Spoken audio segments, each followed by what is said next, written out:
Welcome back to the Ben Mulroney Show, and this is the time on the show where we rely on our good friend Tony Chapman to come in and break down sort of the business news as it relates to some of the biggest brands out there. And Tony, welcome to the show. Always a pleasure. So, actually, I have to admit, I've never heard of this brand, but that doesn't mean it's not a big one. Retailer Oak and Fort. That has asked for is seeking creditor protection. They're saying that they're blaming tariffs for the financial crisis. Are we dealing with a retail Armageddon here? Is the retail landscape in Canada beyond redemption? If you're a boring retailer, if you don't have a point of difference or a point of distinction, absolutely, because people aren't just meandering around shopping on impulse. They do that now online. So you've got to be exciting. You have to be unique. Yeah. And they were just yet another fashion forward. They're blaming the tariffs, but the reality is they overexpanded in the States, had trouble making rent payments. So they're looking for an excuse, but their category in general, the Zara's, the Aritzia's, this sense of buying fashion and dispose of it is going away. Yeah. And you have to just study the youth. They're looking at vintage. They're looking at classic items that they build their fashion around because they all want to be unique. They don't want to all look like they're from the Gap or like they're from Zara.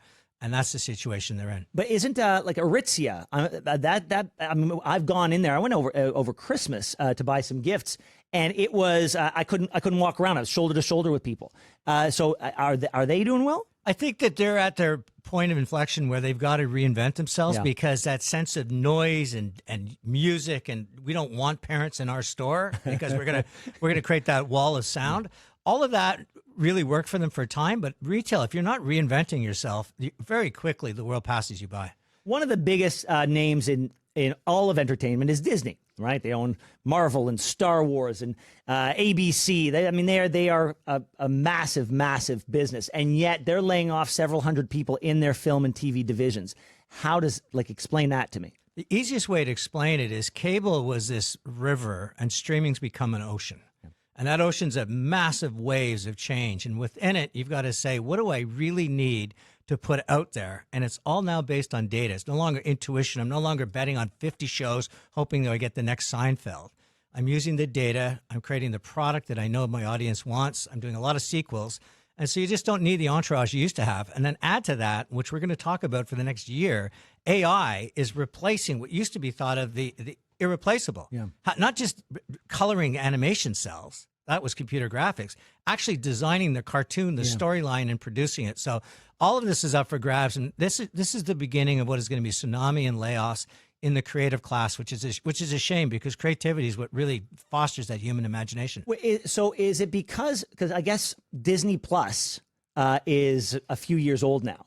So, and they've been collecting that granular data that you're talking about. Is it because they now have access to that data through Disney Plus that they can tell, all right, well, this show's not working and this type of show's not working, and the people that we thought we were going to be attracting to this entire business unit in terms of TV shows or movies, that didn't work. Is that why they're making these cuts? That's possible. And that's because that's their data lake. But also they're studying Reddit and Instagram and Facebook, and they're really understanding where the consumer's moving.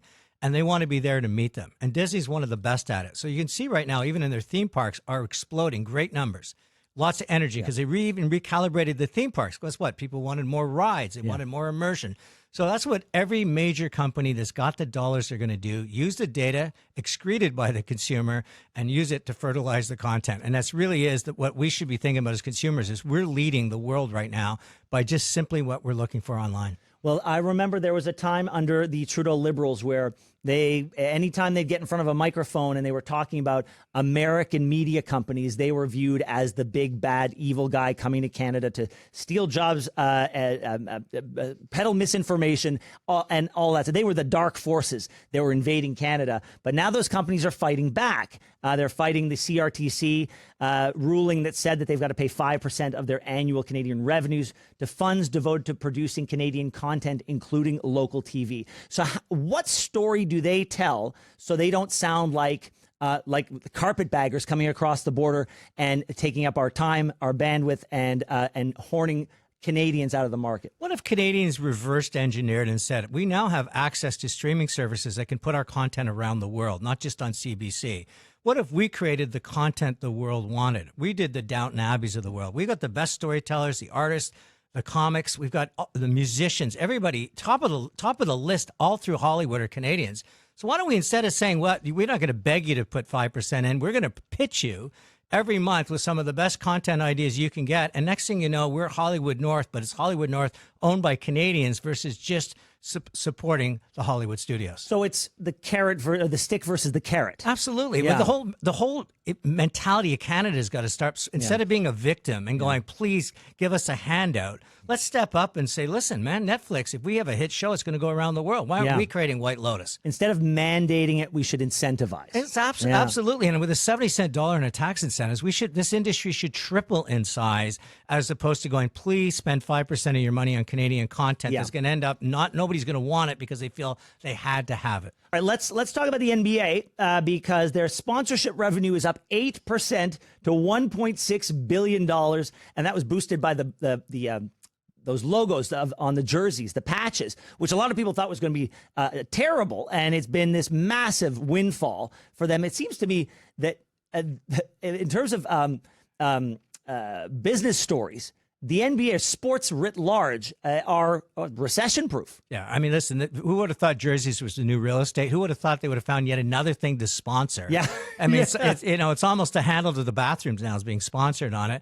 But they're doing a great job, and because sports is about optimism. It's about winning. It makes you feel good. It's exciting. In the world where we're drowning in negativity and impossibility, it's great to see positivity and possibility, hence why they command such a premium for the real estate, because they have the eyeballs to deliver. Again, coming back to data, they'll tell you how many impressions those sweaters will get per year, and therefore that's why they're worth $5 million, $10 million, $15 million a team. So are we done now? Have we completely capped out in terms of what we can sponsor in-game?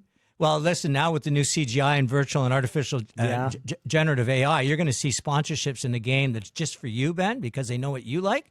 And George is going to get a completely different suite of stuff that he sees on the screen because they know what George likes. Yeah. That's where it's going next. Hyper-personalized sponsorship. Hold on. So you're saying if he and I are watching the exact same game at the exact same time, I'm going to see different in-game live logos and things like that, and television ads, and yes, I get the television ads. Ad sponsorship, absolutely. Yes. It's all going to be done on the screen based on what they know you click on. And by the way, you're going to be down the road with your Google glasses or your Apple glasses, looking at it. Next thing you know, they're sending you a link to it. I mean, I kind of like that future, but I'm also fearful for what it means in terms of my enjoyment of the game. But hey, Tony Chapman, I always enjoy talking to you. Thank you so much. Enjoy the rest of your week. A pleasure. Thanks so much for watching the show. Now, if you enjoyed what you saw, hit that subscribe button so you never miss another episode of The Ben Mulroney Show.